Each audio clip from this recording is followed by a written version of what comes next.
មួយគឺតាក់ទងជាមួយនឹងព្រីសសកន្លងរឿងនេះគឺបានកើតឡើងនៅក្នុងស្រុករលួសខេត្តសៀមរាបយុវជនម្នាក់ផ្លាស់ទីលំនៅពីភ្នំពេញទៅនៅខេត្តសៀមរាបអ្នកជិតខាងបានប្រាប់អំពីរឿងរ៉ាវផ្ទះនៅឯស្រុកនោះថាមានខ្មោចព្រីនៅនឹងសសកន្លងសសមួយដែលនៅចំកណ្ដាលផ្ទះជារៀងរាល់ថ្ងៃពួកគាត់គឺតែងតែប្រទះឃើញនៅសក់វែងៗដែលជ្រុះជារៀងរាល់ល្ងាចដែលសក់នោះផងដែរគឺមានប្រវែងប្រហែលជា2ម៉ែត្រឯណោះបងស្រីគាត់គឺតែងតែបានប្រទះឃើញនៅសក់នោះជាប្រចាំហើយនាងក៏ចេះតែដើរកាន់សក់នោះសួររកម្ចាស់សំណាក់ហើយដែលម្ចាស់នៅក្នុងសសរមិនឆ្លើយឬមួយគេបានឆ្លើយដែរក៏ប៉ុន្តែនាងមិនអាចស្ដាប់ឮផ្ទះឈើដ៏ធំមួយមាន3ខ្នងប្រក់ក្បឿងក្រហមព្រឹងព្រឺនិងរៀបតុបតែងស្រស់សោភាអមទៅដោយសួនច្បារជាមួយនឹងអណ្ដូងមើលចំគឺពិតជាស្រស់ស្អាតវាគឺជាផ្ទះខ្មែរខាត់បារាំងខ្ញុំធ្លាប់ទៅហើយក៏ប៉ុន្តែមិនហ៊ានឡើងទៅលើផ្ទះនោះទេព្រោះថាខ្លាចគ្រាន់តែខ្ញុំបានស្ដាប់ឮពីពាក្យដំណើរតាក់ទងជាមួយនឹងផ្ទះនោះដែលតែងតែធ្វើការឡងបន្លាចដល់អ្នកចិត្តខាងមិនលួសពេលគ្រាន់តែគិតណាស់ក៏ចង់បាសសាក់ជ្រុងទៅហើយមានថ្ងៃមួយនោះសោភារតនានិងធីត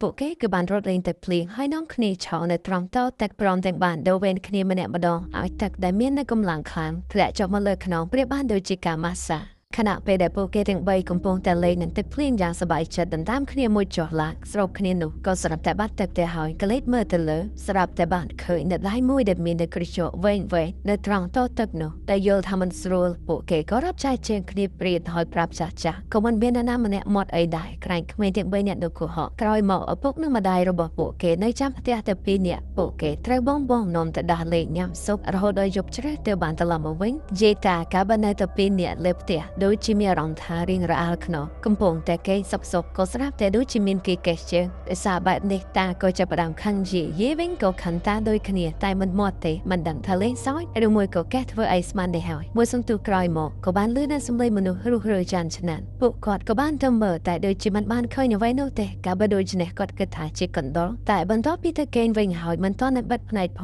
ងក៏ស្រាប់តែបានលឺនៅសំឡេងដូចគ្នាម្ដងទៀតកាលបើដូចនេះគាត់ក៏ចាប់ផ្ដើមគិតថាអាចជាចៅឬមួយក៏ជាខ្មោចអ្វីដែលធ្វើឲ្យតាយាយកាន់តែមានអារម្មណ៍ភ័យរន្ធត់គាត់បានលឺនៅសំឡេងបោកចានឆ្នាំប្រៅសំឡេងទាំងនេះក៏បានលឺឡើងកងរំពងចង់រង្គើផ្ទះហើយស្របគ្នានោះពួកគាត់ក៏បានលឺនៅសំឡេងឡានជំនួសវិញកាលបើដូចនេះយាយក៏បញ្ញាប់ស្ទុះទៅបើកទ្វារកូនក៏បានមកសួរម៉ែពូកាត់អីមើលទៅដូចជាស្លាម្លេះគាត់ក៏បានតបថាមានចៅវាបានរុះរើផ្ទះបាយបោកចានបោកឆ្នាំខ្ទេចខ្ទីគ្មានសល់ទេម៉ែនឹងពុកមិនហ៊ានស្រែកឡើយក៏សងំទៅស្ដាប់លើដូចនេះកូនក៏បានកាន់ពូថៅហើយអ្នកស្រុកចិត្តនោះឲ្យមកជួយរកមើលទៅដល់កន្លែងកើតហេតុវាគំនិតមិនរបាក់ទេចានឆ្នាំក៏មានសភាពដូចធម្មតាដោយសារបែបនេះម្នាក់ក៏ចាប់ផ្ដើមមើលមុខកាយយាយព្រមទាំងសួរថាតើពិតទេដែលលឺនៅសំឡេងបោកចានឆ្នាំគាត់ទាំងពីរគឺបានត្រឹមតែអះអាងតែដូចជាគ្មានអ្នកជឿព្រមទាំងនិយាយថាពួកគាត់គិតច្រើនគ្រាន់តែកូនមិននៅផ្ទះសោះក៏គិតប្រដេប្រដាដែរយាយតាដោយនិយាយប្រាប់គ្មានអ្នកជឿដូច្នេះក៏បានសួរគ្នាណៃយាយវាកេះជាងខ្ញុំធ្វើអីយាយក៏បានសួរត្រឡប់ទៅវិញថាតើឯងតាគឺជាអ្នកកេះជាងខ្ញុំនោះកេះធ្វើអ្វីទៅពួកគាត់ទាំងពីរក៏បានឆ្លើយថាមិនបានកេះទៅវិញទៅម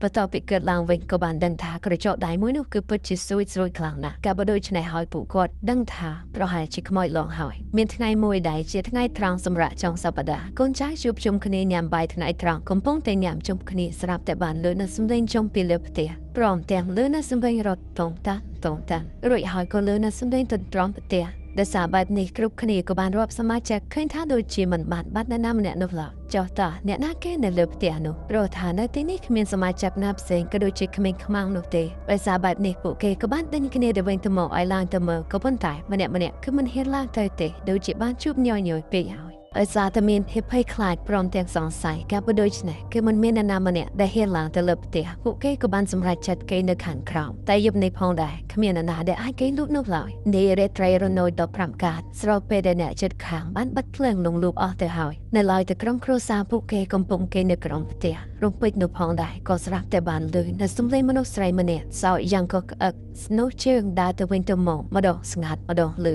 អត្រាតកាន់តែយប់ជ្រៅដូចជាពាក្យបុរាណតែងតែពោលថាស៊ីឆ្អែតបាត់ឃ្លានដេកលក់បាត់ខ្លាចពួកគេទ្រាំអត់ងុយមិនបានក៏គេងលក់អស់ទៅលោដល់ព្រឹកឡើងយាយតានិងកូនបងនាំគ្នាទៅវត្តដើម្បីនិមន្តព្រះសង្ឃមកមើលព្រះសង្ឃមួយអង្គដែលល្បីថាមាននៅបារមីពូកែស័ក្តិសិទ្ធិបន្ទាប់ពីពួកគាត់ប្រាប់នៅហេតុការណ៍ដែលបានកើតឡើងព្រះអង្គក៏បានប្រមាលមើលព្រមទាំងមានសង្កេតការថាសសរកណ្ដាលរបស់ញោមគឺមានព្រីមកនៅចាប់តាំងពីកាប់យកមកពីព្រៃដំបងម្លេះហើយបើសិនជាពួកគាត់ចង់រស់នៅសុខសាន្តក៏ត្រូវតែដូរនៅសសរនោះចេញព្រះសង្ឃក៏និមន្តមកជួយបណ្ដេញនៅខ្មោចព្រីបិសាចក្រោយពីពួកគាត់ត្រឡប់មកពីវត្តវិញហើយក៏បានទៅរស់នៅក្បែរផ្ទះចិត្តនោះរងចាំថ្ងៃល្អដើម្បីបដូរនៅសសរផ្ទះ កំឡុងពេលរងចាំនៅផងដែរម្ចាស់ផ្ទះក៏បានអញ្ជើញអ្នកគ្រូផ្សេងមាននៅការថ្វាយជែកនំចំណីតែព្រះដែលស្ថិតនៅក្នុងសសរកន្លងគឺមិនព្រមចេញនោះទេមានគ្រូខ្លះយកអំបោះរំក៏មិនព្រមចេញលុះគេយកដៃកូនមកដល់ក៏ស្រាប់តែបានឃើញនៅទឹកអ្វីមួយយ៉ាងដែលហូរចេញមកក្រហមឆ្អិនឆ្អៅប្រៀបបានដូចជាឈាម